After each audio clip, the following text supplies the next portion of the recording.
ei. Eu sonhei em trabalhar no sol, eu sonho pra quando tá fora de nossa cor. Fazia até um frevo, naquele cai ou não vai. Fazia até um frevo, naquele vai ou não vai. Vem cá coçar, coçar tu coça agora. A dança do coçado, não deixa coçado fora. Eita! Pessoal, festa junina. Não é porque a gente tá de quarentena, né? Há séculos, 300 anos de quarentena, que a gente não vai comemorar o melhor mês do ano. A melhor festa do ano, festa junina. E hoje, quinta-feira, nós temos aula de história. Aula de história, nós temos o quê? 11/6/2020. Então vamos abrir aí já o livro na página 257. Ok.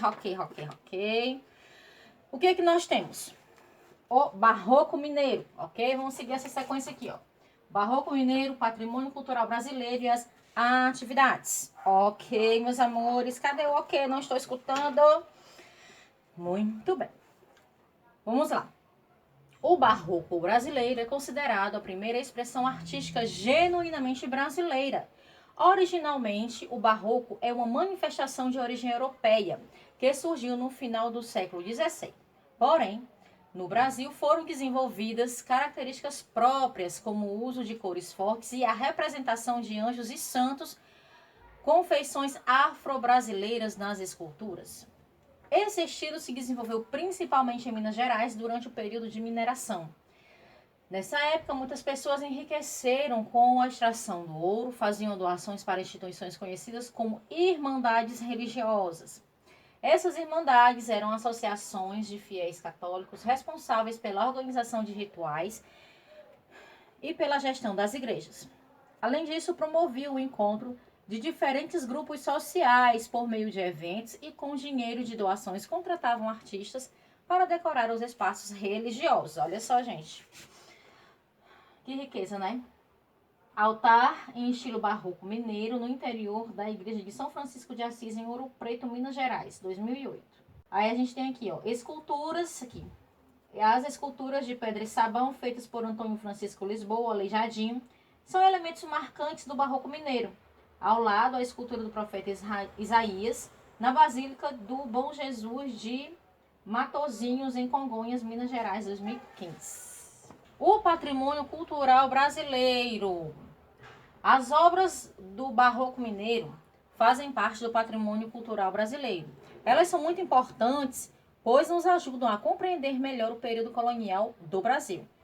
Por isso, a preservação das construções e das obras da arte barroca, assim como os outros patrimônios culturais, é fundamental e deve ser responsabilidade de todo cidadão brasileiro, todos nós. As cidades de Ouro Preto e Diamantina, por exemplo, foram declaradas Patrimônio da Humanidade pela Unesco. Então, nós temos aqui, ó. O Centro Histórico da cidade de Diamantina, Minas Gerais, foi reconhecido como Patrimônio Mundial pela Unesco em 1999. O centro da cidade inclui diversas construções no período colonial, cuja arquitetura foi influenciada pelo barroco mineiro, como a igreja de São Francisco de Assis, retratada na fotografia ao lado. Por sua importância histórica, a cidade de Ouro Preto passou a ser considerada Patrimônio Mundial pela Unesco em 1980. A fotografia ao lado dessa daqui, igreja de São Francisco de Assis, projetada por Aleijadinho, município de Ouro Preto, Minas Gerais. Eita, menina. Agora vamos para 259. Além das obras do barroco mineiro e das cidades de Ouro Preto e da Diamantina, há outros patrimônios mundiais no Brasil que remetem ao período colonial. Então nós temos aqui, ó. Salvador, na Bahia, foi a primeira capital do Brasil, por isso, na sua estrutura urbana, recebeu um investimento maior do que as demais vilas e cidades no início da colonização portuguesa. O Centro Histórico de Salvador foi reconhecido pela Unesco como Patrimônio Mundial em 1985. Entre as características que se destacam no Centro Histórico da cidade estão as construções do período colonial, pintadas com diferentes cores, ao lado da fotografia do Centro Histórico de Salvador. O Centro Histórico da cidade de Goiás entrou para a lista do Patrimônio Mundial da Unesco em 2001. As construções do centro da cidade datam os séculos 18 e 19, período em que a mineração era praticada na região. Ao lado, fotografia do Centro Histórico de Goiás, com destaque para a Rua de Pedras, as casas e a igreja de Nossa Senhora do Rosário. Nossa Senhora do Rosário lá no finalzinho. Então, pessoal, vamos lá. Vamos conhecer mais patrimônios brasileiros do período colonial? Aí aqui ele pede para você fazer uma pesquisa. E você pode fazer essa pesquisa, sim, sobre os diversos patrimônios que nós temos aqui, mundiais, que são verdadeiras maravilhas da humanidade que se encontram aqui. Vocês vão pesquisar, não vou dizer o que é. Então, agora, nós temos na página 260, meus amores. A 260 vocês irão fazer as atividades, ok? Vou dar um tempinho aí para vocês fazerem, beleza? Zabudu i любимая моё, твое имя и любимая моё. Voltando com as correções, muito bem, página 260, a gente tem assim. Leia as manchetes a seguir. Laudo aponta risco em 13 bens históricos de Minas Gerais. Trânsito intenso coloca em risco patrimônio dos centros históricos de Minas. Rompimento de barragens destrói também patrimônio histórico em Minas. E tem assim, qual é o tema das manchetes, pessoal?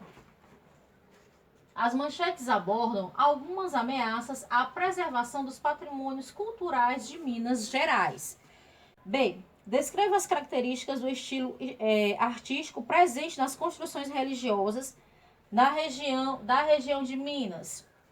O barroco mineiro era caracterizado pelo excesso de detalhes e ornamentos e também pelas esculturas em pedra sabão, que a gente viu um pouco antes, né? A gente viu agora uns minutos antes, lendo o conteúdo. C. Em sua opinião, como podemos contribuir para a preservação das construções históricas, pessoal?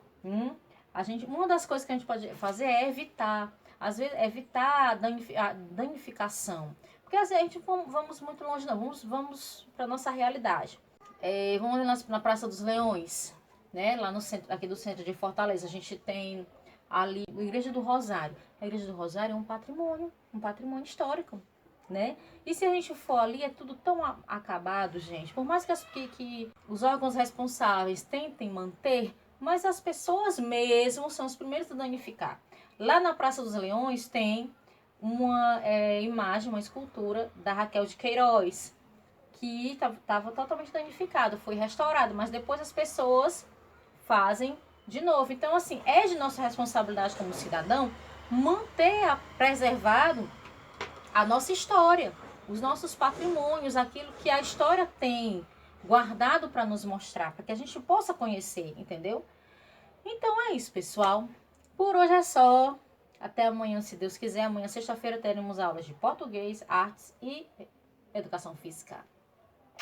Beijão!